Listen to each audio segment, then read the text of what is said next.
Oke guys, Assalamualaikum warahmatullahi taala wabarakatuh dan salam sejahtera kepada semua pelajar-pelajar saya. SMJK Chunghwa, pelajar SPM dan juga pelajar-pelajar dari sekolah lain yang mungkin menonton video ini dari YouTube. Jadi dalam video kali ini cikgu akan buat sedikit kira macam perbincangan lah, perbincangan sahala tentang model cluster D5. Jadi saya yakin kalau budak Chunghwa mesti ada semua kan model D5 tu kan. Jadi dalam video kali ini cikgu akan tunjukkan bagaimana cara untuk menjawab mengikut skema jawapan, mengikut cara yang betul. Jadi untuk mengikuti kira macam online tuition ini, saya galakkan kamu semuanya pegang model cluster D5 kamu bagi yang ada hard copy-nya yang sudah photostat. Jadi kita akan try jawab sama-sama. Jadi mana kalau yang kamu tidak sempat follow, boleh pause sejak video ni. Sebab tu saya buat video. Sebab kalau buat live kan jadi panjang bah. Lepas tu semua follow kan. Jadi lebih baik buat video. Cikgu edit, siap-siap. Tinggal kamu tengok dan kamu boleh ulang-ulang. Itu kelebihannya lah. Jadi kita akan guna model cluster D5. Ada sekolah yang pakai model Zamrud, ada yang pakai berlian. Dia ada 3 level sebenarnya. Yang paling senang tu, yang paling rendah, aras rendah, yang Zamrud. Yang D5 ni yang sederhana lah. Yang berlian ni yang aras tinggi. Dia lebih kurang saja, cuma dia beza jumlah soalan. Jadi soalan berlian tu lebih banyak dan soalannya yang ditambah tu lebih susah. Tapi soalan yang basicnya tu sama juga. Cuma berlian tu lagi susah sebab dia lebih banyak soalannya. Jadi untuk pelajar-pelajar saya yang pakai modul D5 dan juga pelajar dari sekolah lain juga yang mungkin pakai modul D5. Jadi Anda boleh follow lah video ini, kita ulang kaji sama-sama. Sebab kalau hari biasa mungkin kita boleh kelas tambahan, bincang di kelas kan, kelas malam, kelas hari Sabtu, kita boleh bincang secara face to face. Tapi kalau macam situasi begini terpaksa pakai video aja lah.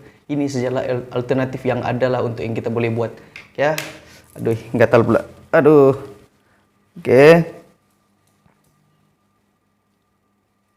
Alright. Lepas tu coba. Cikgu mau screen recording dulu, cikgu punya screen.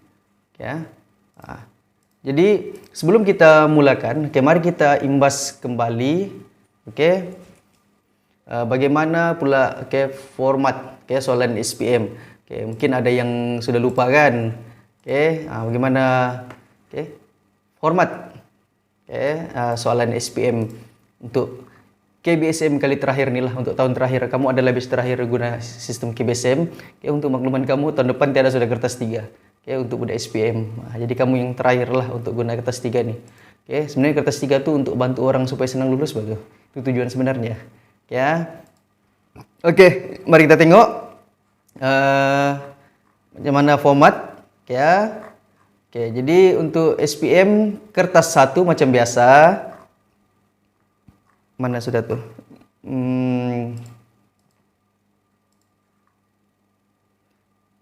Kertas 1 jam. Macam biasa. Jadi sebaiknya satu soalan. Satu soalan kamu jawab 1 minit lah untuk fikir. Jadi jawapan yang sama tidak akan berurutan sebanyak 3 kali. Contoh dia tidak akan semuanya 3 kali. Hat trick, tidak boleh. Itu dia punya tips lah. And then purata jawapan bagi A, B, C, D ialah 8 hingga 12. Maksudnya ialah kalau A tu ada 10, B ada 10, C ada 10, D pun mesti ada 10. Itu maksudnya. Contoh kalau tiba-tiba A tu ada 8, maksudnya ada B mungkin 11, C 11, D 10. Jadi secara puratanya, kalau kamu jawab semua A dalam 40 soalan tu, kebarangkalian kamu akan dapat ialah 8 hingga 12 yang betul. Itu maksudnya lah. Akanlah begitu kan. Kita mau dapat berapa? Mungkin 35/40 kan, 40/40 kan. Takkanlah kita target mau dapat 8 ataupun 10 saja kan per 40. Jadi Itu jadi kalau kamu cek jawaban kamu nanti mungkin ada masa mungkin 15 menit kan sebelum tamat masa kamu tengok jawaban kamu. Kalau terlalu banyak jawaban E, oke, maksudnya ada something wrong lah dengan jawaban kamu. Mesti banyak yang salah tuh. Jadi kamu kiralah, kamu pikirlah macam mana cara untuk meningkatkan keberangkalian berapa yang betul tuh. Contoh kamu sudah target, kamu sudah jawab E, 10. Yang 10 tuh E tuh semua kamu yakin. Maknanya yang lain tuh pastinya bukan E. Jadi maksudnya kamu boleh banyakkan yang B ke C ya. Jadi kalau E sampai 15 jawaban kamu dapat E, maksudnya mesti ada yang salah di situ. Jadi kamu pandai-pandailah. Buat analisis sendiri. Untuk dapatkan markas maksimumnya di kertas 1 nih. Jadi macam mana mau jawab nih, macam mana mau hebat nih, itu caranya lah jawab soalan latih Tobi banyak-banyak. Kamu jawab yang di Google Form. Banyak kan latihan yang dibagi di Google Form. Yang cikgu bagi, kamu jawab saja. Ulang. Yang mana tidak paham terus tanya. Itu saja petuanya. Untuk jawab kertas 1. Sebab kita pun tidak tahu mana satu akan keluarkan. Jadi tapi dia soalan berulang-ulang itu saja, cuma ditukar ayat saja. Tukar gambar, tukar nomor soalan. Jadi kalau kamu jawab dalam mungkin 10 set soalan, 10 set soalan yang kamu tahu soalannya, kamu tahu jawabannya, 10 set. Jadi maksudnya 400 soalan. Jadi mustahil lah tiada yang masuk situ kan, mesti ada kan yang kena kan. Jadi itu saja caranya, ulang-ulang, perbanyakkan latihan. Jadi untuk kertas 2, jadi untuk modul D5 ini adalah kertas 2. Jadi kita akan bincang macam mana cara jawab. Lepas tu macam mana, terus kita ulang kaji lah dia punya fakta, macam mana jawabnya tu. Dia punya huraian dan juga isi. Kertas 2, kita imbas kembali 2 jam setengah. Ingat kertas 2 ni 2 jam setengah. Rasanya lebih dari cukup sebenarnya, lebih dari cukup. Satu soalan struktur dijawab dalam tempo 15 menit. Sebab soalan struktur ada berapa? Ada berapa? Ada 4. Ada 4 soalan struktur.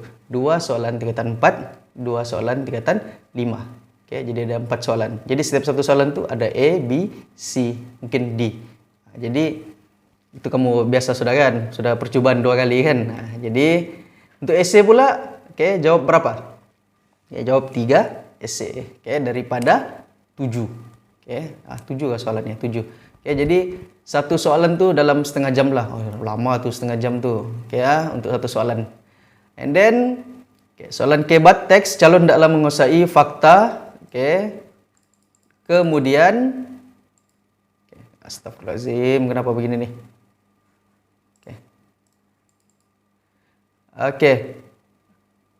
Calon menguasai fakta sejarah, menilai, mengaplikasi, menghubung kait, dan membandingkan dengan masa kini. Itu yang kebat lah. Nanti kita urai satu-satu macam mana jawab kebat nih. And then kebab umum boleh memberi jawaban munasabah tapi mesti mempunyai kaitan dengan situasi sejarah walaupun dalam situasi sekarang. Jadi kebat nih tidak semestinya berkait dengan yang berkaitan fakta. Contoh soalan kebat pasal Mesir purba. Janganlah kamu cerita pasal raja, zaman raja tu. Cerita zaman sekarang pun juga. Kira betul juga. Contohnya pemimpin hendaklah membuat sistem pengairan. Janganlah kamu jawab itu. Itu yang zaman dulu. Kamu jawab yang zaman sekarang ni pun betul juga. Itu yang kebat. Jangan menulis jawaban dalam bentuk poin atau jadual. Ini kalau soalan esei. Jangan buat dalam bentuk poin. Struktur pun sama juga. Jangan buat dalam bentuk yang poin-poin. Buat bulat-bulat, bintang-bintang lagi, buat dash. Jangan buat begitu. Diharamkan. Ingat haram. Paham haram. Jangan buat. Kertas 3 kamu tahulah sendiri. Ini kertas 3 kan 3 jam kan open book, tulis saja. Kamu cari saja jawaban di buku jawaban tu. Sudah ada disediakan oleh guru nanti. And then mari kita tengok lagi apa lagi tips-tips. Untuk jawab kertas 2. Ni yang diberi oleh modul D5 ni, yang disediakan oleh JPN. Cakap nomor 1, guna fakta huraian contoh, garis kata kunci, elakkan potong jawapan yang salah, fahami stimulus, apa dia minta. Guna ayat lengkap. Ini satu masalah nih, guna ayat yang lengkap. Jangan tergantung tu ayat tu. Kita hendaklah bersatu padu. Satu apa, dua apa? Kena kasih habis. And then elak jawapan tergantung. Itulah tu hendak lengkap tu. Jawab soalan kebat mesti ada fakta huraian contoh. Kalau nilai pun ada huraian juga. Mau bersin pula. tulis nomor soalan, sentiasa jawab lebih. Ya, nomor soalan itu wajib ah. Oke, wajib. Jangan biarkan pemeriksa itu tercari-cari. Ini soalan nomor berapa nih? Itu bikin stres tuh. Oke, cikgu pun sebagai pemeriksa pun kalau jumpa soalan ini budak ini jawab soalan nomor berapa nih? Si gagal ya nih. Kan bikin stres ya orang begitu. Jadi kalau pemeriksa memeriksa dalam keadaan yang stres, susah tuh mau nampak mana jawaban kamu yang betul. Oke? Nah, jadi kamu kena jaga hati pemeriksa. Oke, sebaiknya kalau yang esai itu kan kamu tulis di kertas kanjang kan, salin balik tuh soalan. Oke, tulis nomor soalan. Oke, contoh soalan 5. Oke, salin balik soalan. Oke? Jadi tahu sudah. Oke, tidak payah lagi tengok skemanya. Sebab skema jawaban tuh memang ada dalam otaknya kan. Oke, pemeriksa tuh dia hafal sudah. Oke, jadi dia nampak soalan, oke, terus keluar skema jawaban. Oke, jadi carilah mana jawaban kamu. Senang. Oke. Jadi kalau mungkin dia keliru sedikit baru dia rujuk balik skema jawaban tuh. Jadi mudahkan kerja pemeriksa. Kalau jadi kamu mudahkan kerja orang, Tuhan pun akan permudahkan urusan kamu juga. Ya. Oke, and then tulis nomor soalan, tulis esai secara berperenggan. Esai wajib ada perenggan. Oke, macam buat karangan BM. Oke, jangan pula satu esai itu satu perenggan saja, dari atas sampai bawah satu perenggan. Oke, buat pecah-pecah. Oke, supaya dia nampak banyak, oke, dan juga nampak panjang. Satu lagi nampak kemas. Ya. Oke. Seterusnya kuasai isu semasa, oke, mesti banyak pengetahuan am, oke, banyakkan tengok berita. Oke, fahami kronologi sejarah. Oke. And then kalau soalan yang perbandingan, oke, guna perkataan manakala. Oke. Ini guna perkataan manakala ini bisa kan untuk buat nih kan perbandingan, untuk bandingkan yang A dengan yang B, ya. And then kalau soalan sejauh manakah mesti hurai. Oke, sejauh manakah ini dia lebih kepada macam sama lebih kurang macam apakah kesan kah, apakah faktor kah. Oke, kalau sejauh mana ini lebih kepada kesan. Oke, contoh. Oke, sejauh manakah keberkesanan pendidikan patriotisme dalam mata pelajaran sejarah. Berkesan atau tidak? Dia mau tanya macam tu. Oke, kalau iya, kenapa? Itu maksud sejauh manakah. Oke, nanti kita tengok contoh-contohnya. Oke, ini lagi tips cemerlang SPM sejarah kertas 2. Oke, baca dan fahami kehendak soalan, apa yang dia mau. Oke, jawab soalan struktur dan pilih 3 soalan esai. Tulis nomor soalan, jawab soalan yang senang dulu. Oke, jawab dalam bentuk esai yang lengkap. Apalagi, biasakan beri fakta dan huraian, contoh. Oke, jawab berdasarkan peruntukan markah. Kalau soalan tu 4 markah, bagi 4 isi 4 huraian lah ataupun 4 fakta kan. Oke, jangan lebih banyak-banyak saja. Oke, jawab lebih, jangan kurang. Maksudnya biar lebih. Lebihnya itu janganlah lebih sampai yang 4 markah kau bagi sampai 10 kan. Cukuplah lebih 2 kan. Oke, 4 poin. Oke, kamu bagi. Kamu rasa macam kurang yakin, tambah lagi 2. Oke, jangan lebih-lebih, cukup itu ya. Oke, guna penanda wacana dan perenggan. Penanda wacana itu apa? Selain itu, di samping itu. Itulah. Oke, ini kamu biasa dengarkan. Ini kita ulang kaji ya. Kita ingat-ingat balik. Oke, jangan risau tiada tolak markah. Jawab saja walaupun kamu tidak yakin, jawab saja. Oke. Kalau salah pun bukan kamu tahu salah kan? Itulah kali pertama dan terakhir kamu tengok kertas soalan tuh dan kamu jawab tuh. Jadi kamu tiada rugi apa-apa pun. Jangan rasa rugi saya jawab nanti salah. Apa yang ruginya? Jawab saja lah kan. Oke. Itu dia punya tips-tips lah. Oke. Jadi seterusnya ini teknik memahami kata kunci dan kata tugas. Oke ya. Jadi dia ada 5 kategori ya. Dia ada 5 kategori untuk kata tugas nih. Oke, tengok kategori pertama nih ya. Tengok kategori pertama. Oke. Berikan, jelaskan, apakah, terangkan, huraikan dan sejauh manakah. Ini lebih kepada soalan esai. Oke. Dia lebih kepada soalan. Kalau struktur dia ini biasa soalan 3 lah. Oke ya. Oke, jadi kalau soalan ini yang berikan, contoh berikan kesan. Oke, jadi jelaskan kepentingan. Apakah kepentingan, apakah kesan, terangkan kelebihan, uraikan faktor, ini sejauh manakah keberkesanan. Jadi dia punya kata kunci jawaban ialah ialah dan iya itu. Kita tengok contoh, mana contoh soalan. Kejap aku cari dulu. Contoh soalan apa, jelaskan. Tengok ni contoh jelaskan. Oke.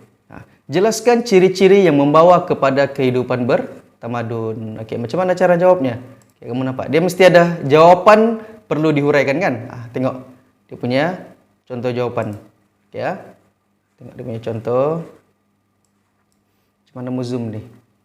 Oke, kamu tengok. Jelaskan ciri-ciri yang membawa kepada kehidupan bertamadun. F1 pertempatan kekal. Oke, mesti ada huraian. Jangan kamu cakap, oke, pertempatan kekal, oke, gantung begitu saja. Dia mesti ada huraian. Sebab fakta satu marka, huraian pun satu marka. Oke, boleh nggak bagi 4 fakta? Oke, boleh. Oke, tapi ayat tuh mesti panjang. Mesti dia apa? Jangan dia tergantung dia punya jawaban. Oke, kamu tulis di situ, pertempatan kekal, titik. Jangan buat macam tu. Oke, buatlah. Antara ciri-ciri yang membawa kepada kehidupan bertamadun ialah pertempatan kekal. Di mana? Lembah sungai yang subur. Oke, mesti ada huraian. Kalau kamu bagi fakta begitu saja, oke, kurang marka kamu. Ya, bagi sekali dengan huraian. Alright, itu contoh lah. Oke ya. Apalagi contoh macam mana huraikan. Oke, contoh huraikan mana? Oke, kita tengok mana satu lagi. Terangkan. Oke, ini huraikan. Oke, contoh jawaban huraikan. Oke.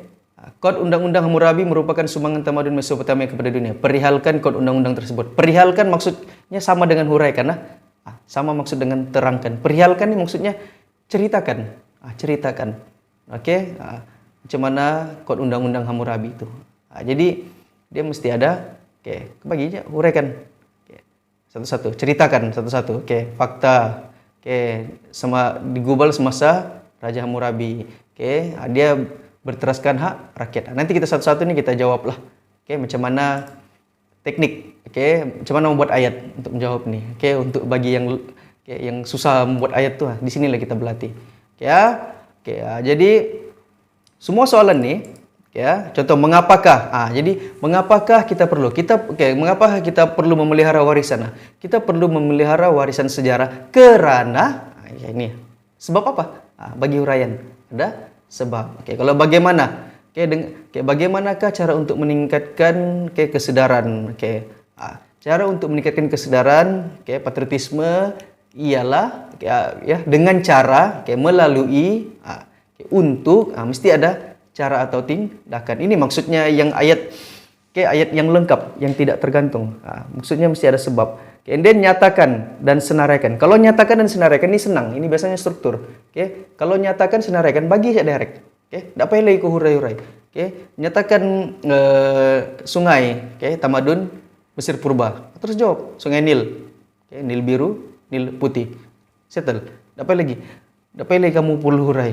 Sungai Nil biru berasal dari dari Ethiopia. Sungai Nil putih dari ini Sudan. Entahlah macam-macam antam ya kan. Jangan begitu. Kalau nyatakan, senaraikan bagi saja terus. Contohnya mana dia punya contoh nyatakan. Nyatakan. Kita tengok contoh soalan. Namakan. Namakan dengan nyatakan samalah kan. Senaraikan. Namakan sungai yang dikaitkan dengan pembentukan tamadun Mesopotamia. Jawabannya ini ringkas. Sungai Tigris, Sungai Euphrates. Terus bagi direct, tidak payah hurai. Tapi kalau soalan yang lain, wajib. Contoh adakah, wajarkah. Ini satu lagi yang kelima nih. Adakah? Ya atau tidak? Wajarkah? Ya atau tidak? Jadi kamu jawab iya atau tidak, jadi sudah dapat 1 markah. Tapi mesti diiringi dengan sebab. Kenapa? Wajarkah? Museum ditutup. Terus kamu jawab tidak wajar. Kenapa? Adakah Anda bersetuju? Setuju atau tidak? Kamu jawab ya, iya, tidak. Jadi tapi kenapa? Itu untuk soalan. Jadi semua soalan perlu ada cara jawabnya, ada hurai panjang-panjang, kecuali soalan nyatakan dan senaraikan. Contoh, nyatakan kegiatan ekonomi penduduk kerajaan agraria. Terus begitu, nyatakan apa? Menanam padi, lepas itu menternak binatang. Simpel, begitu saja. Tidak perlu kamu cerita binatang apa, tidak perlu pertanian apa, tanam apa kan, yang lebih tidak perlu lagi kamu hurai macam mana tanam padi, macam mana orang ambil air, tidak perlu. Direct saja. Itu soalan nyatakan. Ini sepintas lalu saja, kita akan tengok satu persatu modul soalan nih. Ya. Nah, ini pula perkataan sama makna. Definisi ini apa? Maksud, makna, pengertian. Konsep itu apa? Latar belakang lah. Oke, kalau kertas 3 kan soalan kertas 3 minta konsep. Oke, tapi dalam buku ditulis latar belakang. Tidak pun konsep. Sama ya lah, benda sama ya sebenarnya. Oke, kalau faktor sebab, ngapa, punca. Oke, kalau cabaran, halangan, kekangan, apa masalahnya. Oke, langkah, bagaimana, usaha, tindakan, kejayaan, itu pencapaian, kemajuan, sumbangan, kesan, implikasi, impak, akibat, respon, reaksi. Nasionalisme apa nih? Kan kadang-kadang dicakap patriotik, kadang-kadang nasionalisme, kadang-kadang cinta akan negara. Sama aja maksudnya tuh. Ya. Nah, jadi jangan keliru dengan nih penggunaan variasi penggunaan nih ayat nih. Perkataan nih. Kalau kepentingan apa kelebihannya? Apa gunanya? Untuk apa itu sebenarnya? Apa yang base-nya? Apa faedahnya? Kalau banding sama atau berbeza? Kaitkan. Apa keunikannya? Kalau politik itu apa? Pemerintahan, pentadbiran, pasal kerajaan. Politik nih pasal macam mana mengurus negara. Itu politik. And then ekonomi. Macam mana yang boleh buat duit? Apa pekerjaan mereka? Apa sumber pendapatan mereka? Itu ekonomi. Kalau sosial pula apa? Pendidikan, budaya, agama, kemudahan, kesehatan. Itu semua yang pasal sosial lah. Sosioekonomi, sosial campur ekonomi. Kalau perkembangan, bentuk corak perjuangan. Macam mana dia punya progres, Dan kedaulatan, kemerdekaan dan keamanan. Ini antara perkataan yang sama maksud, Tapi sebenarnya benda-benda macam ni nampak remeh kan, tapi bagi setengah orang, perkataan-perkataan yang pelik-pelik begini nih menyebabkan dia jadi blur. Tak tahu macam mana mau jawab. Tiba-tiba bagaimana usaha apa benih dia minta ni? Padahal sebenarnya dia minta langkah saja. Jadi ada setengah orang yang ada masalah nih. Kalau macam student saya pun, kalau macam budak Chenghua, ada setengah pelajar nih yang bermasalah dengan term-term nih, terma-terma yang diguna dalam soalan. Kadang-kadang dia cakap langkah, kadang-kadang dia cakap usaha, kan? Kadang-kadang dia cakap kesan. Lepas tu tiba-tiba implikasi. Dia nampak ya perkataan implikasi. Apa tu implikasi? Bingung dia. Dia hantam je lah dia, kan dia bagi faktor. Padahal soalan minta kesan. Jadi ini pun penting ya. Bukan semua pelajar bermasalah dalam bab ini, tapi ada yang bermasalah. Saya tahu nih orang-orangnya. Kalau yang di Chenghua saya tahu nih, saya tidak mau sebut lah. Dia bermasalah dengan perkataan-perkataan nih, term-term ini. Jadi biasakan jawab, Oke guys, jadi mari kita mulakan dengan bab 1, modul D5 ini, kemunculan tamadun awal manusia. Jadi bagaimana kita mulalah, mungkin kita sempat bab 1, bab 2 gitulah, kita tengok contoh soalan dan macam mana cara untuk jawab. Sekali lah, kita ulang kaji. Alright. Tamadun Mesopotamia. Untuk pengetahuan Anda semua, yang soalan tamadun ini wajib keluar, sentiasa keluar. Cuma kita ada 4 tamadun kan, cuma tidak tahu tamadun yang mana satu. Jadi kita kena belajar semualah. Sebab mesti ada keluar nih. Kalau bukan struktur esai, kan kalau tidak dua-dua pun dia keluar. Cuma beza tamadun saja. Jadi kita mau tak mau kita ulang kaji ya lah. Alright. Ini yang basic. Namakan sungai yang dikaitkan dengan pembentukan tamadun Mesopotamia. Tapi sebelum tu, siapa yang ada modul ni, yang ada soft copy-nya, ada hard copy-nya, kamu sudah print, guru kamu sudah bagi, sedia pen, kita jawab sama-sama. Kita buat pelan-pelan. Biarpun sedikit tapi kita buat pelan-pelan. Jadi siapa yang tertinggal tu boleh pause video ni. Namakan sungai yang dikaitkan dengan pembentukan tamadun Mesopotamia. Jadi ini soalan apa? Namakan. Ini sama maksud dengan nyatakan, dengan senaraikan. Bagi saja terus. Sungai Tigris, Sungai Euphrates. Kenapa 2 sungai? Sebab tamadun Mesopotamia ini terletak di antara 2 sungai. Sebelah ada sungai, kiri kanan ada sungai. Satu Tigris, satu Euphrates. Boleh juga Euphrat. Tidak masalah. Alright.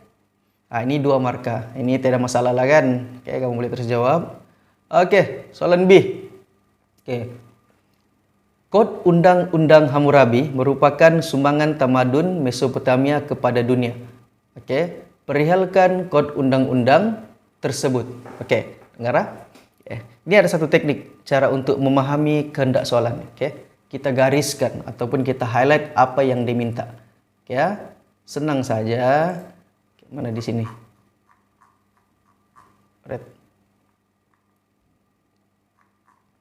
Okey, jadi kalau boleh jawab, kalau masa exam tu bawa highlighter, supaya kamu boleh highlight ataupun kamu gariskanlah kehendak soalan. Contoh, dia minta perihalkan kod undang-undang, perihalkan kod undang-undang. Jadi perihalkan kod undang-undang. Ini tak payah baca semua ni, sumbangan tamadun. Kod Undang-Undang Hammurabi merupakan sumbangan tamadun Mesopotamia kepada dunia. Tapi soalan tidak minta sumbangan. Dia minta perihalkan, ceritakan. Jadi orang yang keliru, yang tertipu, dia akan bagi sumbangan. Jadi minta, kamu baca betul-betul. Kalau soalan yang panjang begini, dia asingkan begini, biasanya yang di bawah inilah soalan. Yang di atas ni cuma pernyataan semata-mata. Tidak ada kaitan pun dengan kehendak soalan. Jadi kalau kita tengok skema jawapan. Digubal semasa Raja Hammurabi berteraskan hak rakyat. Jadi mari kita jawab sama-sama. Mari kita jawab sama-sama.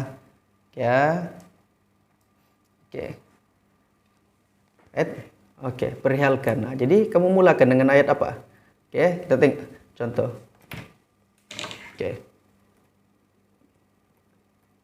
Kod Undang-Undang Hammurabi digubal semasa pemerintahan Raja Hammurabi. Titik. And then kamu tulis. Mau guna ayat mudah? Guna perkataan apa? Iya. Iya. Ia berteraskan hak rakyat. Gantungkan. Kita macam mana mau kasih sambung lagi? Kita punya poin ketiga nih. Terus dan guna ni kata hubung dan. Hukuman. Dan hukuman yang dikenakan setimpal dengan kesalahan. Titik. Lepas tu boleh guna penanda wacana kah? Boleh lah. Selain itu, tapi bolehlah pilih fakta kan? Selain itu, selain itu, ia juga. Tapi guna lagi kod undang-undang. Guna perkataan ia saja. Ia, ia juga, memberi hukuman berbeza mengikut lapisan masyarakat. Lapisan masyarakat. Cukup. Kan? Satu. And then dua, tiga, empat. Kenapa empat?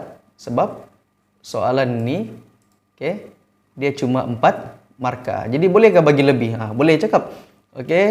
Dipahat pada tembok serta tiang, menjadi dasar perundangan. Jadi bagi lebih pun tidak apa. Sebab panjang juga dia punya ruang ni. Jadi kita tengok jawapan. Dia ada berapa perkataan? 1, 2, 3, 4, 5. Semasa. 4, 5, 6, 7, 8. 9, 10, 11, 12, 13, 14, 15, 16, 17, 18, 19, 20. 1, 2, 3, 24. Beri 5, 6, 7, 8, 9, 30. Jadi dalam 30 patah perkataan sajalah. Cukup untuk dapat 4 markah. Alright. Settle. Jadi siapa yang mau salin terus jawapan ni, pause video ni, terus salin Alright. Kita pergi kepada Soalan seterusnya. Ya. Oke, ini soalan keempat nih. Pada pandangan Anda, oke, apakah tindakan generasi muda kini bagi memastikan mereka berupaya memberikan sumbangan terhadap kemajuan negara? Oke, soalan ini panjang kan? Oke, soalan ini panjang. Oke ya. Jadi macam mana kita mencari kehendak soalan? Oke, pertama, pada pandangan Anda ini dapat ilahan. Oke, apakah tindakan generasi muda? Oke, tindakan generasi muda. Kamu garis, highlight. Oke, and then sumbangan. Oke, jadi sebagai generasi muda, apa sumbangan kita? Jadi kalau kamu buang nih perkataan kemajuan terhadap negara nih. Oke, kamu buang nih. Oke, ini buang. Oke, nih terhadap negara, kemajuan negara nih. Kenapa? Sebab gara-gara perkataan ini, 3 perkataan ini, kamu jadi pening sumbangan kepada negara. Jadi coba kecilkan skop pemikiran kamu, skop jawaban kamu. Tidak semestinya kepada negara, kepada keluarga pun boleh, pada daerah pun boleh. Oke, siapa-siapa pun boleh. Kepada binatang pun boleh. Jadi apa-apa saya sumbangan kepada negara, maksudnya sumbangan kepada keluarga juga, kepada sekolah juga. Sekolah pun negara, keluarga pun negara. Diri sendiri pun kepada negara juga. Jadi kecilkan. Jadi apa sumbangan, apa kita boleh buat? Jadi kita tengok jawaban. Menguasai ilmu pengetahuan, meningkatkan kemampuan ICT, dia lebih kepada individu kan. Jadi kamu tulislah jawaban kamu. Bagi jawaban yang mana-mana.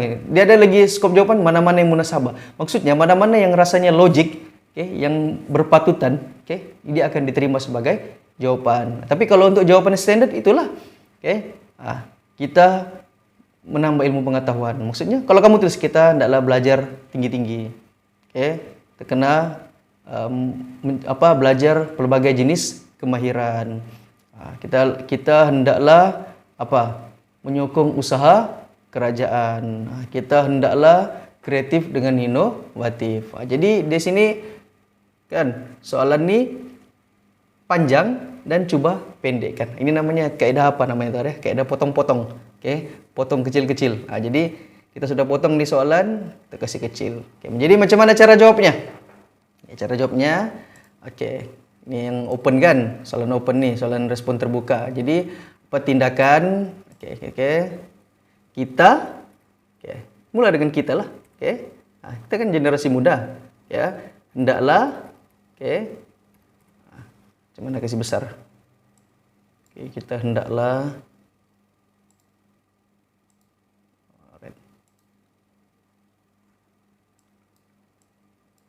Besar lagi. Kita hendaklah menambah ilmu pengetahuan. Dan guna perkataan dan. Mempelajari pelbagai jenis kemahiran. 2 sudah. Tambah ilmu, tambah kemahiran. Lepas tu tambahan lagi, ataupun selain itu,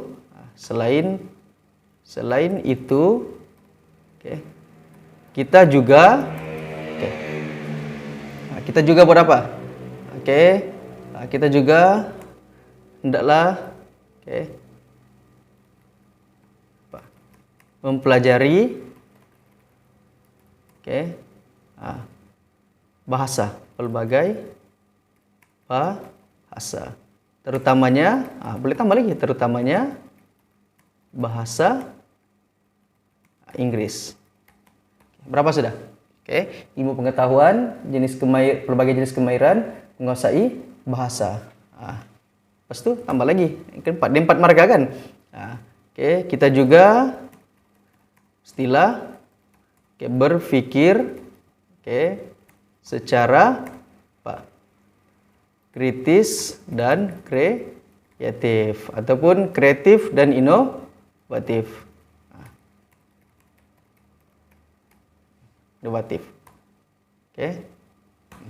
Jadi begitu saja. Jangan kita cerita panjang-panjang kita ndaklah menguasai ilmu pengetahuan mesti masuk university, belajar tinggi-tinggi, ambil ilmu ini. Jadi itu terlalu panjang. Memanglah betul, tapi dia terlalu panjang dan membuang masa, pakai banyak ruang. Jadi kita jawaban yang sepatutnya 3 perkataan jangan ditambah-tambah menjadi 30 patah perkataan. Jadi 30 patah perkataan untuk 4 markah. Bukannya 30 patah perkataan 1 markah aja kamu dapat. Jadi simple. Kamu nampak skema jawabannya? Simple ya kan? Simple saja jawabannya. Menguasai ilmu pengetahuan. Tiga perkataan kan? Jadi tinggal kamu tambah-tambah ya penanda wacana dan macam mana untuk mulakan ayat. Jadi boleh salin jawaban terus. Boleh pause video dan salin dulu baru sambung. Alright, seterusnya. Kita pergi kepada soalan seterusnya pula.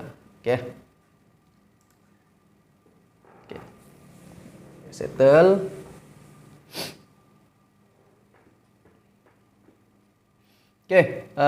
Terus pergi pada tamadun Mesir purba. Soalan kedua.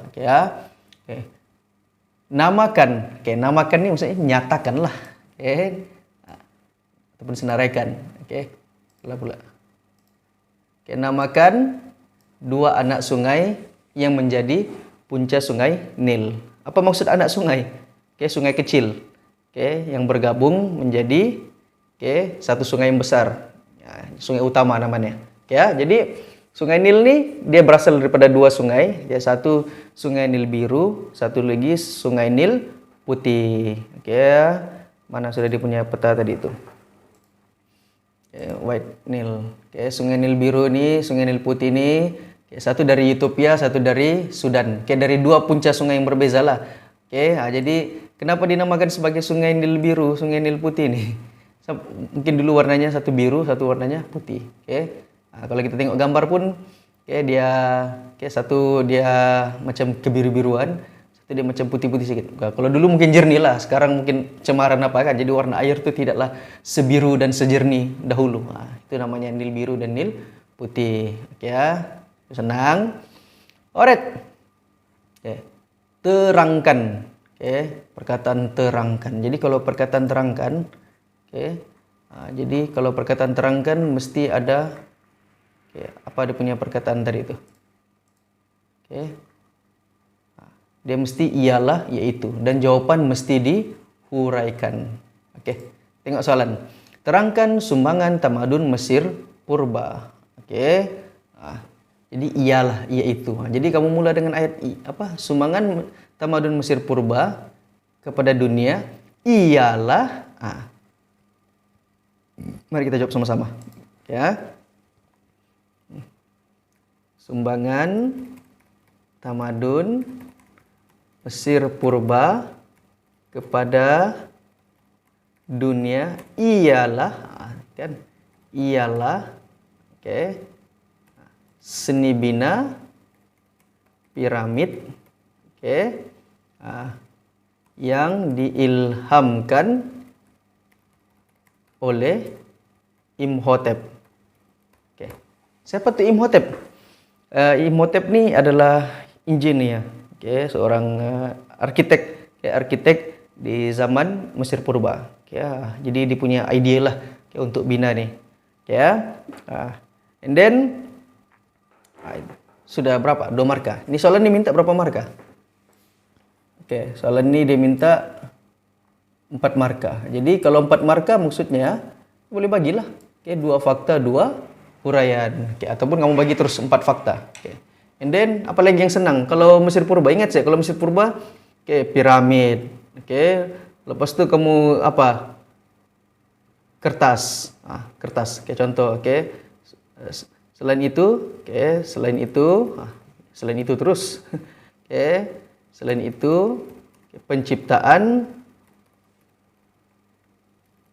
kertas. Daripada yang diperbuat daripada pokok papyrus. Begini saja sudah kamu dapat 4 markah.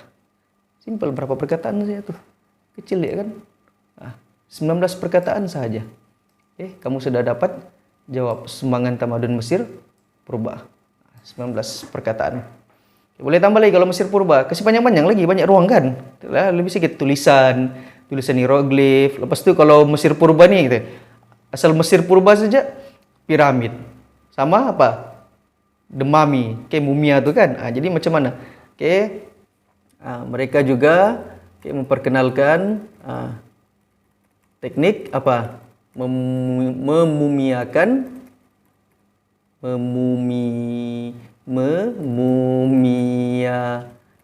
mayat. Pandai-pandailah. Kalau asal tamadun sih, sumbangan tamadun nih, dia wajib mesti ada apa? Apa yang wajib kalau semua 4 tamadun? Apa persamaan semua tamadun nih? Pertama sistem pengairan. Kedua tulisan. Itu wajib. Dan satu lagi ilmu. Matematik, algebra, semua tamadun itu sumbangannya lebih kurang sama saja. Jadi kamu boleh gorenglah di situ apa-apapun. Jadi ini kamu pilihlah mana-mana jawaban. Ini yang cikgu pilih. Boleh dapat 5 markah di situ. Boleh tambah lagi. Tambahan lagi ataupun di samping itu mereka juga tidak payah lagi tulis masyarakat Mesir purba, di samping itu masyarakat Mesir purba pandai apalagi membuat sistem pengen tulis mereka saja. Jadi jimat perkataan dan jimat masa. Mereka tuh merujuk kepada Mesir purba itulah. Di samping itu mereka juga pandai-pandailah kamu tambah. Begitu saja. Coba belajar untuk simpelkan jawaban. Alright? Jadi itu tamadun Mesir purba. Jadi ingat Mesir purba selalunya apa? Piramid, dan juga mumia. Alright guys. Terusnya, pada pendapat Anda, apakah kepentingan tinggalan warisan sebuah tamadun kepada masyarakat dunia pada hari ini? Dia tengah apa? Kepentingan apa? Tinggalan warisan. Cukup itu saja. Apa yang kamu pikir kepada tamadun masyarakat nih, kepada masyarakat dunia hari ini? Kenapa? Sebab sumbangan ini dia umum untuk semua sebenarnya. Soalan nih ini sebenarnya nih, ini juga anggap ini sebagai pengganggu. Pengganggu soalan. Jadi kita perlu singkirkan mereka. Kita ambil yang penting saja. Apa kepentingan? Jadi kasih kecil dia punya skop soalan. Jadi ini soalan kebat, mesti kamu kena cerita panjang sedikit lah. Jadi warisan sejarah untuk apa? Kalau warisan sejarah, coba pikir di luar sedikit, luar kotak sedikit. Coba bayangkan warisan sejarah biasa disimpan di mana? Di museum. Lepas tu kalau museum, siapa yang lawat? Kebanyakannya siapa yang lawat? Pelancong. Jadi warisan sejarah tu disimpan tu, untuk apa? Untuk apa? Sebagai apa? Sebagai apa? Sebagai bukti tinggalan sejarah. Kita ambil pengajaran. Lepas tu kalau ramai orang datang ke museum, tengok apa? Contohnya di Mesir kan, di Egypt tu banyak pelancong datang. Dia mau tengok tu mumia tu kan. Itu apa? Memajukan sektor apa? Pelancongan. Kalau banyak pelancong datang, apa yang negara dapat? Negara dapat banyak duit. Kalau dapat banyak duit, maksudnya dapat meningkatkan ekonomi. Jadi dia berantai begitu. Dia punya kesan. Mula dari museum. Di museum kita tengok, orang datang. Apa orang dapat? Orang dapat pengajaran. Dapat ilmu, pengetahuan. And then siapa lagi datang? Pelancong dari luar negara. Kalau pelancong datang, negara dapat duit. Negara dapat duit, ekonomi meningkat. Ekonomi meningkat, taraf hidup kita pun, penduduk setempat pun meningkat. Jadi apa-apa saja yang berkaitan, kamu boleh tulis di situ. Apa-apa yang munasabah. Itu maksudnya, apa-apa yang munasabah. Tidak semestinya dia strict kepada skema jawaban. Coba pikir macam tu. Mulai dari satu tempat, bergerak ke satu tempat. Kaitkan dengan ekonomi, kaitkan dengan pendapatan, dengan orang-orang sekeliling. Begitu cara berpikir. Kalau kamu pikir asing-asing apa? Pengajaran, lepas itu kajian penyelidikan. Dia tidak sambung, maksudnya tidak koheren, dia tidak bersambung di situ. Jadi kalau kita berpikir secara bilang orang secara berantai, thinking chain, jadi dia boleh kamu dapat lebih banyak idea. Kan satu-satu. Di museum siapa yang tengok? Coba tanya diri kamu, di museum ada apa? Siapa yang tengok? Kalau orang tengok apa dapat apa? Begitu. Itu maksud kepentingan. Apa gunanya? Apa faedahnya? Settle. Ini kamu boleh jawab sendiri. Terus jawab sendiri ya. Buat sendiri. Alright. Seterusnya tamadun Indus. Tengok kalau tamadun Indus, tadi sudah Pak Mesopotamia, Mesir Purba kan? Senaraikan dua bandar terancang dalam tamadun Indus. Ini umum saya tahu lah kan, Mohenjo-daro dengan Harappa. Kamu bisa tengok ke film Mohenjo-daro? Kamu tengok film tuh. Jadi itu senang, nyatakan, senaraikan nih direct bagi ya, dapat hurai. And then nyatakan ciri-ciri bandar terancang dalam tamadun Indus.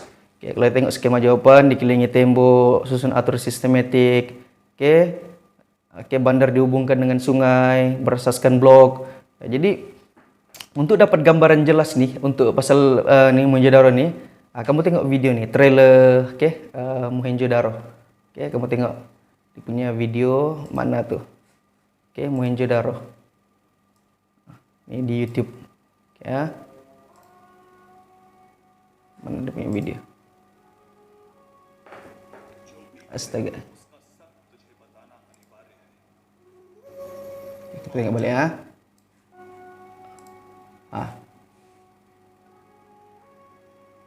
Tuh bandarnya ikut blok kan? Garis lurus.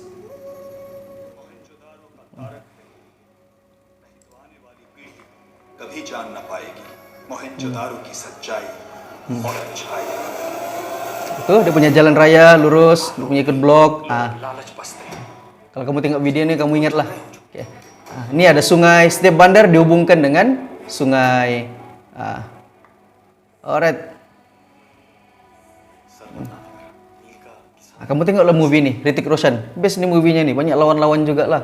Tapi macam biasa lah kan, cerita indie. Mesti ada apa lagi, cinta-cinta. Mesti ada menari-nari lagi, menyanyi-nyanyi, berguling-guling lagi.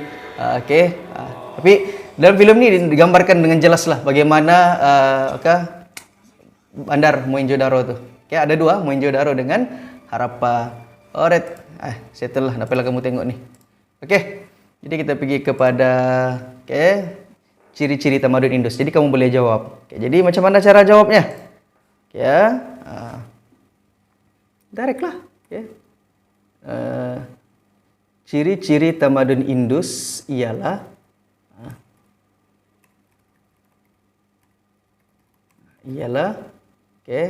ia terbahagi kepada dua bahagian. Ia itu apa? Pusat pentadbiran, atau keagamaan dan kawasan perumahan. Settle. Satu fakta, satu huraian. And then lepas itu bandar nih Mohenjo-daro apa? Bandar tersebut juga dikelilingi tembok dan susun atur bangunan secara sistematik. Jadi kita sudah dapat dua. Alright. Jadi terusnya yaitu apa lagi? Setiap bandar mempunyai sistem kumbahan yang terancang. Sistem kumbahan ni macam tempat najis bah, tai kan. Jadi baguslah, maksudnya orang tidak payah ke sungai untuk berak dari rumah saja, sebab ada saliran kan. Jadi setiap bandar dihubungkan dengan sungai. Boleh tambah selain itu, tambahan lagi. Setiap bandar dihubungkan dengan sungai. Sudah dapat markah 5 situ. Oke, tapi dia maksimum 4 kan. Nah, jadi jawab lebih pun apa? Dia cuma berapa perkataan? 31 perkataan. Simple saja. Nah, ngam kan dengan ruang jawaban kan?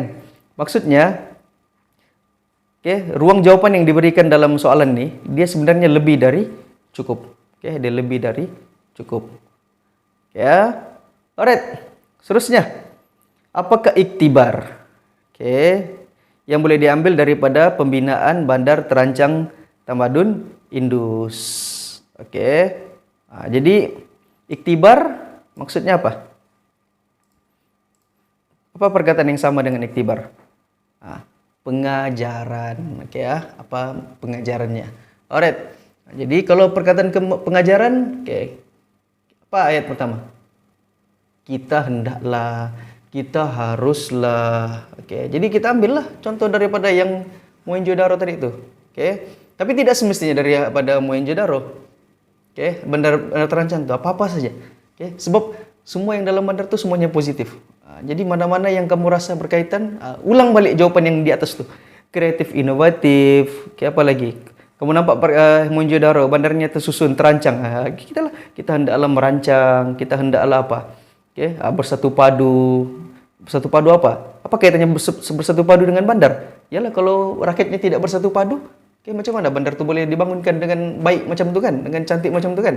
Jadi jangan rasa terbeban dengan perkataan bandar terancang nih. Jangan. Cukup kamu ambil iktibar nih saja. Apa-apa saja iktibar yang kamu hafal dalam subjek moral ke subjek agama kah, kasih masuk ya dalam nih. Ya pasti ada kaitan. Terima juga tuh. Paham? Jadi jangan sempitkan nih dengan iktibar. Banyak iktibar nih. Banyak iktibar aku hafal nih, tapi mana ada kaitan sama Indus? Buang tuh. Tak payah coba kaitkan. Coba senangkan, permudahkan kamu punya jawaban. Paham? Ulang saja. Jadi soalan kebat nih dia punya jawaban nih kan lebih kurang saja sebenarnya. Itu saja. Paham? Kita tengok skema jawaban. Berpandangan jauh, mengutamakan kesejahteraan. Ini jawapan-jawapan yang common lah. Kreatif, inovatif nih lagi lah. Buat perancangan. Jadi still mana-mana jawaban yang munasabah akan diterima. Ini kamu boleh jawab sendiri. Tapi mulakan dengan ayat apa? Mulakan dengan ayat apa? Kita apa?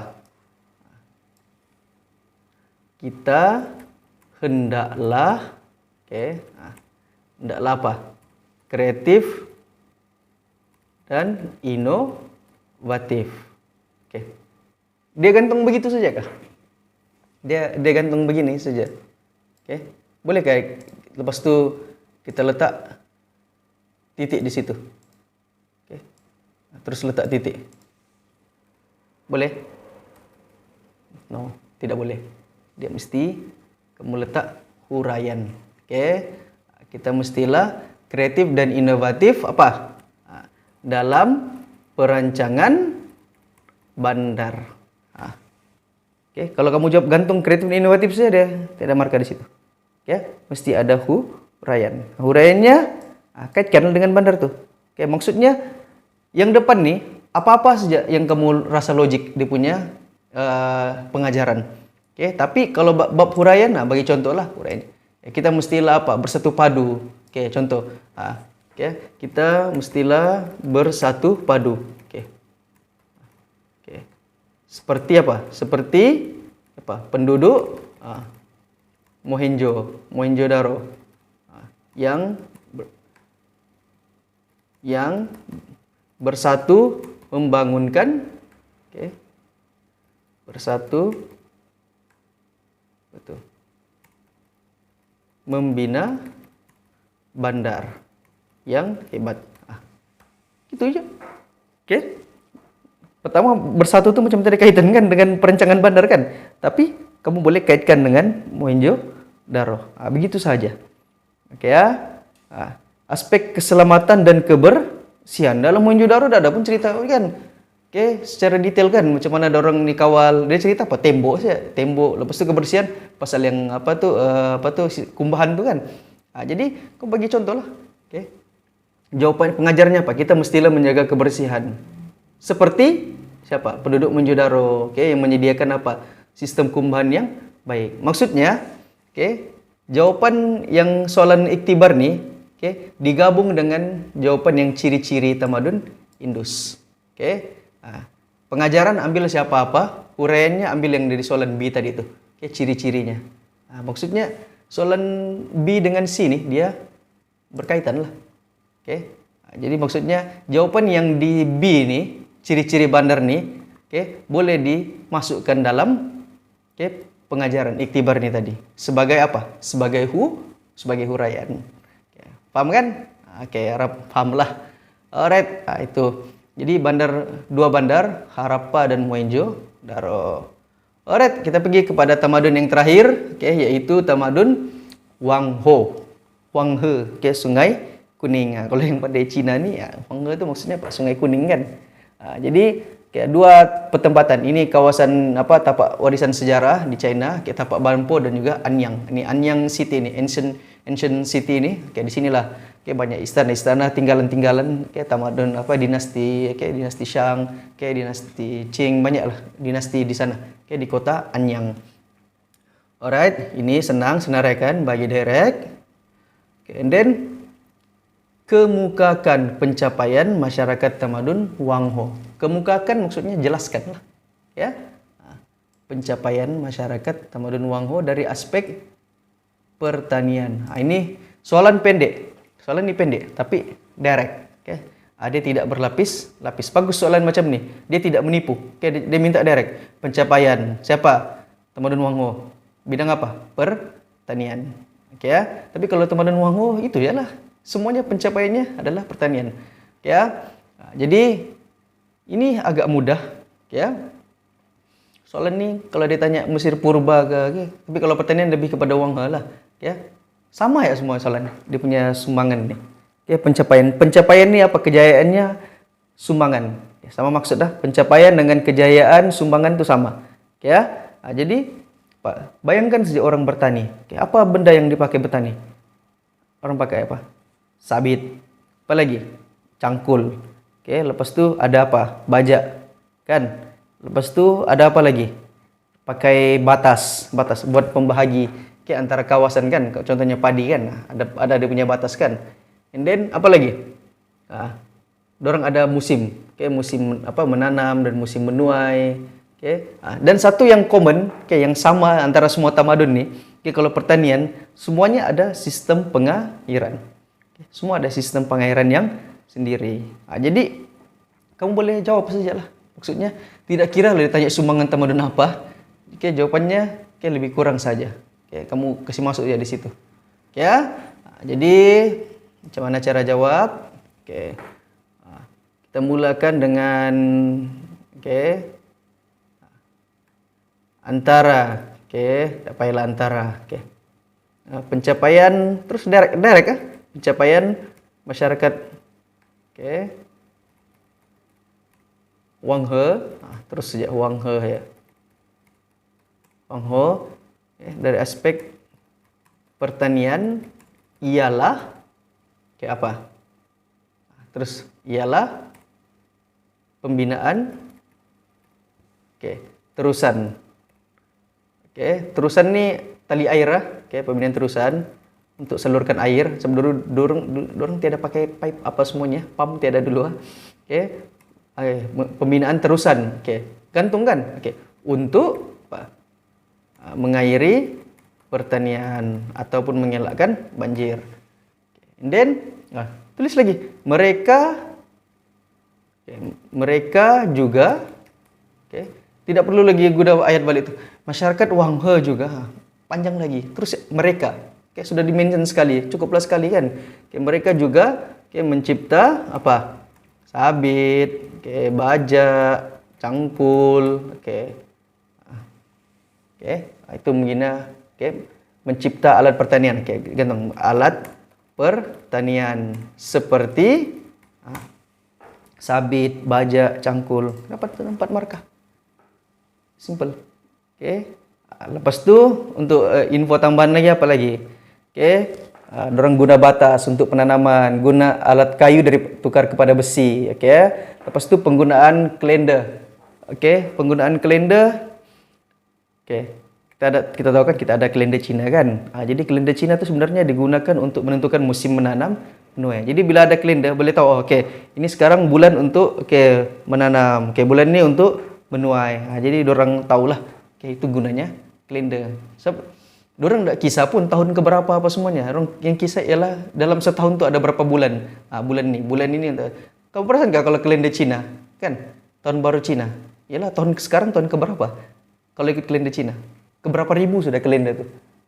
Bila tahun pertama ikut kalender Cina? Tiada kan dimentionkan. Dorang tidak pentingkan berapa tahun pun. Tapi yang penting ialah kalender bulan tu. Bulan apa? Kalau tahun tu dia kasih nama saja. Nama ikut apa tu yang binatang kan? Tahun tikus, tahun ular kan? Tahun ayam, tahun monyet. Dia tidak mention berapa ribu tahun kan. Sekarang ni kita tahun apa? Ular ke sekarang? Tak kisah ular keberapa sudah ni? Monyet keberapa sudah tu? Berapa kali pusing sudah? Tak ada kan? Jadi penting kalender tu untuk menentukan bila musim menanam, bila musim menuai. Itu maksudnya. Ya. Boleh tulis jawapan anda. Settle. And then seterusnya. Jelaskan usaha bagi memajukan industri pertanian agar negara mampu berdaya saing. Jadi usaha maksudnya langkah memajukan industri pertanian agar mampu berdaya saing ini ayat apa nih? Nih. Agar mampu berdaya saing nih. Ini adalah ayat pengacau. Jangan baca, jangan peduli itu. Kamu pikir apa langkah untuk memajukan industri pertanian? Jadi kalau pertanian jawapannya simple ya. Kalau langkah-langkahnya apa? Kreatif, inovatif. Buat kajian, penyelidikan. Jadi itu saja. Tapi kena huraian, kena cantiklah. Contoh. Jadi kita ambil contoh ayat. Alright. Kita ambil contoh. Bagaimanakah? Jelaskan usaha memajukan industri pertanian. Industri pertanian. Boleh dimajukan dengan apa? Ataupun kamu boleh guna ayat langkah untuk usaha untuk memajukan industri pertanian ialah tapi itu panjang kan? Coba kasih simple. Apa? Langkah untuk industri pertanian boleh dimajukan dengan apa? Dengan cara menggunakan teknologi modern. Modern. Selain itu, pihak kerajaan, siapalah petani harus perlu menjalankan R&D, Research and Development, kajian dan penyelidikan. Untuk apa?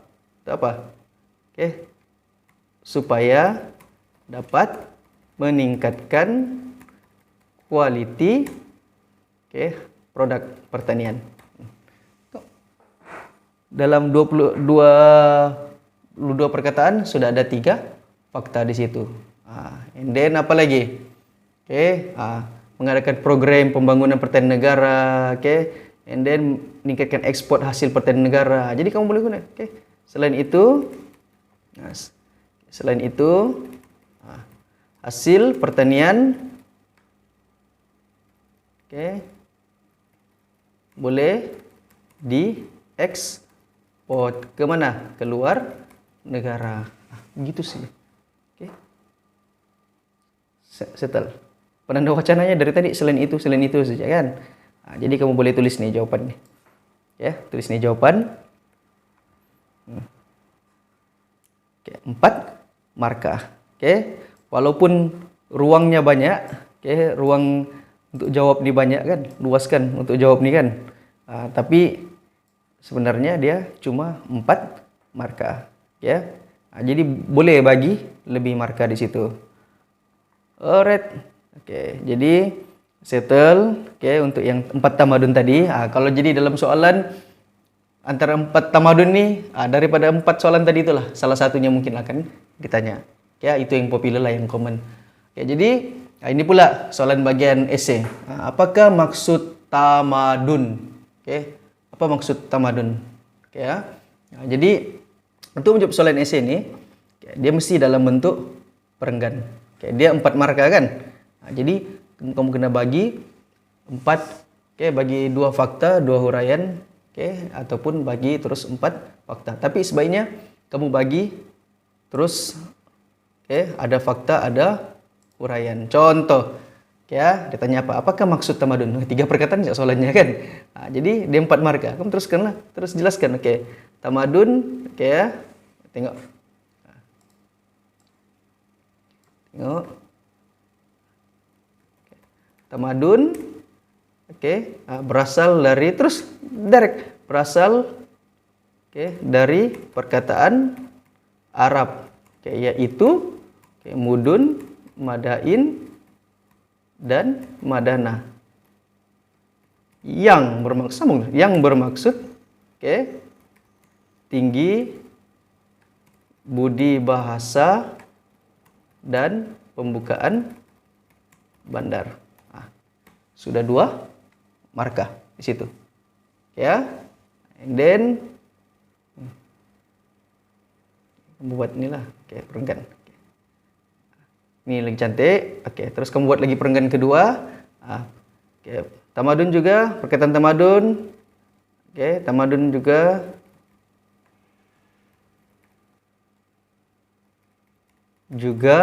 Ataupun selain itu, selain itu, ataupun tambahan lagi, oke, perkataan tamadun berasal daripada, tamadun berasal dari perkataan, oke, perkataan apa? Greek, oke, yaitu, oke, berasal dari perkataan Inggris. Oke, Inggris dari perkataan Greek. Oke. Apa perkataan Inggrisnya? Oke, yaitu civilization. Oke. Ini selalu orang salah aja, tapi kalau kamu tidak yakin, tulis ya. Oke, confident ya. Oke, dari perkataan Greek, yaitu civitas, yang bermaksud bandar. Jadi letak sini. Jadi cukup. Oke, 4 marka. Boleh tambah lagi. Luas ruang di bawah nih. Oke, boleh tambah lagi banyak-banyak. Jadi kamu boleh tengok saja di modul kamu tuh, dan kamu terus isilah, oke, di kertas jawaban kamu tuh, di kertas modul kamu tuh. Alright. Jadi itu tamadun. Oke. Ini pun soalan yang populer juga. Oke, kalau tamadun disoalnya apa? Kalau bukan makna, oke, ciri-ciri tamadun ataupun sungai. Oke, mengapakah tamadun awal bermula, oke, terbentuk di lembah sungai? Oke, ini soalan yang common. Oke. Jadi boleh pikir sendirilah di sungai. Oke, bayangkan sungai. Sungai ada apa? Oke, sungai ada apa? Ada air. Oke, jadi air untuk apa? Untuk diminum. Oke, kegunaan harian. Oke. Selain kegunaan harian, guna untuk apa? Oke, untuk mengairi kawasan pertanian. Oke, air sungai itu boleh untuk guna harian dan boleh untuk pertanian, untuk menternak binatang. Lepas itu, oke, kalau tepi sungai tanahnya subur. Jadi bayangkan sungai. Sungai, apa yang ada di sungai, apa yang di tepi sungai. Oke, di tepi sungai ada tanah, tanahnya subur. Subur untuk apa? Untuk pertanian. Di sungai, dalam sungai ada apa? Ada air. Oke, airnya guna untuk apa? Untuk mengairi pertanian, untuk kegunaan harian. Oke, di dalam sungai itu ada apa? Ada ikan. Ikan untuk apa? Untuk makanan, sumber protein. Apa contohnya? Oke, ikan, udang, apa semuanya kan? Jangan buat cakap sotong. Mana ada sotong situ? Ya, lepas itu sungai. Sungai mengalir kan? Sungai mengalir boleh buat apa? Perahu. Perahu apa? Kapal untuk apa? Untuk perhubungan. Jadi kamu boleh jawab begitu saja. Oke, dia berkaitan. Itu kalau sungai. Ini boleh pikir sendirilah kan. Tapi sebaiknya bagi fakta, bagi dia punya uraian. Oke. Sumber air untuk apa? Oke. Protein untuk apa? Makanan. Oke. Tanah subur untuk apa? Jadi dia mesti ada untuk apa, untuk apa. Oke. bagi dia punya contoh juga dengan uraian. Oke ya, ini boleh kamu jawab sendiri nih. Oke, jelaskan ciri-ciri membawa kepada kehidupan tamadun. Nah, maksudnya apa? Ciri-ciri tamadun. Kamu pun tiba-tiba apa kehidupan bertamadun? Maksudnya apa? Ciri-ciri tamadun lah dia minta sebenarnya. Jadi apa? Nah, ini benda yang wajib lah, basic lah kan. Semua pelajar ini hafal nih. Dia begini. Dulu orang hidup berpindah randah, tiba-tiba buat pertempatan kekal. Pertempatan kekal bermula di mana? Di lembah, sungai. Begitu. Kenapa di sungai? Ada sumber air, kan? Tanah subur. Lepas itu kedua apa? Bila penduduk makin ramai, daripada kampung, jadi lepas itu ada apa? Kehidupan berorganisasi, Kenapa organisasi? Untuk mengatur, supaya kehidupan lebih teratur dan juga lebih makmur. Lepas itu, kita ada apa? Pemerintah dan juga golongan yang diperintah. And then mesti ada apa? Sistem pemerintahan atau pentadbiran. Ada raja, ada pembesar. Lepas itu apa lagi? Ciri-ciri tamat ini pengkhususan kerja. Dulu semua orang kerja sebagai apa? Petani. Tapi bandar makin maju, makin complicated, ada apa? Ada tukang ukir, ada tukang buat perahu, ada jadi askar, ada jadi pembesar. Jadi macam-macam pekerjaan kan. Lepas itu ada apa? Ada bahasa dan tulisan. Nah, tulisan apa? Tulisan diguna untuk apa? Rekod perniagaan, rekod pentadbiran. Jadi itu ciri-ciri teman. Ini tak pecah hurai, ini senang bagi kamu. Tapi kalau dia 6 markah, bagilah. 3 fakta, 3 huraian. Alright. Jadi ini soalan kebat.